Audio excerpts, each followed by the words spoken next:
आपका स्वागत है वात्सल्य न्यूज में। आज हम बात करेंगे बॉलीवुड की मशहूर अभिनेत्री ममता कुलकर्णी के एक नए अध्याय के बारे में, जिन्होंने हाल ही में किन्नर अखाड़ा की महामंडलेश्वर की पदवी हासिल की है।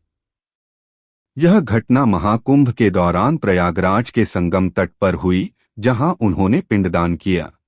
ममता कुलकर्णी, जिनका नाम आज भी फिल्मों में सुनने को मिलता है, अब एक साध्वी के रूप में जानी जाएंगी। 30 साल की ममता ने शुक्रवार सुबह महाकुंभ में किन्नर अखाड़ा पहुंचकर आचार्य महामंडलेश्वर लक्ष्मी नारायण त्रिपाठी से आशीर्वाद लिया।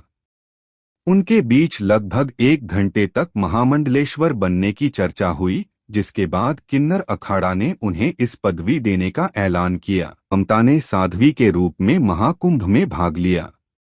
वे भगवा कपड़े पहने हुए और गले में रुद्राक्ष की माला के साथ नजर आईं।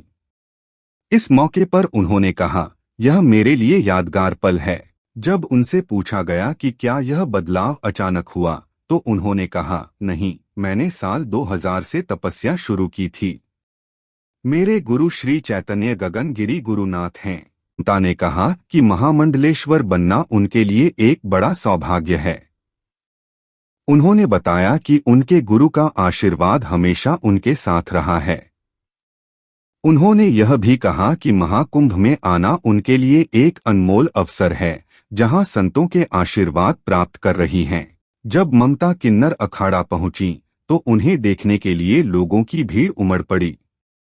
लोग उनके साथ सेल्फी और फोटो लेने के लिए बेताब थे। ममता कुलकर्णी ने अपने करियर की शुरुआत तमिल फिल्म नन्बर्गल से की थी और उनके पास हिंदी सिनेमा में भी कई हिट फिल्में हैं, जैसे करण अर्जुन, आशिक आवारा और क्रांतिवीर। लेकिन उनके करियर में विवाद भी आए।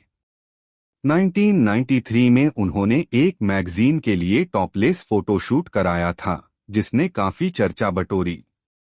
इसके बाद उन्हें कई समस्याओं का सामना करना पड़ा, जिसमें अंडरवर्ल्ड से जुड़े मुद्दे भी शामिल थे। ममता ने 2013 में अपनी किताब Autobiography of an Yogini release की थी, जिसमें उन्होंने अपने आध्यात्मिक सफर का वर्णन किया। उन्होंने बताया कि वे ईश्वर के लिए पैदा हुई हैं और उन्हें अब साधना में ही संपूर्णता मिलती है। महामंडलेश्वर बनने की प्रक्रिया में कई महत्वपूर्ण कदम शामिल होते हैं। सबसे पहले अखाड़े को आवेदन करना होता है। इसके बाद संन्यास की दीक्षा दी जाती है और फिर कई धार्मिक अनुष्ठान किए जाते हैं। किन्नर अखाड़े की स्थापना साल 2015 में लक्ष्मी नारायण त्रिपाठी द्वारा की गई थी। यह अखाड़ा किन्नरों को सम्मान दिलाने के लिए स्थापित किया गया, ताकि वे समाज में मुख्य धारा में शामिल हो सकें।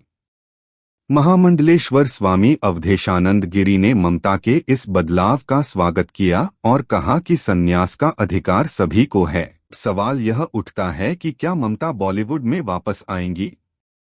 इस पर उन्होंने स्पष्ट किया कि उनका अब फिल्म इंडस्ट्री से कोई नाता नहीं है। दोस्तों, ममता कुलकर्णी की यह यात्रा निश्चित ही प्रेरणादायक है। हम सभी को उनकी साधना और उनके नए अध्याय के लिए शुभकामनाएं। अगर आपको यह वीडियो पसंद आया हो, तो कृपया लाइक और सब्सक्राइब करना न भूलें। धन्यवाद और देखते रहिए वात्सल्य न्यूज।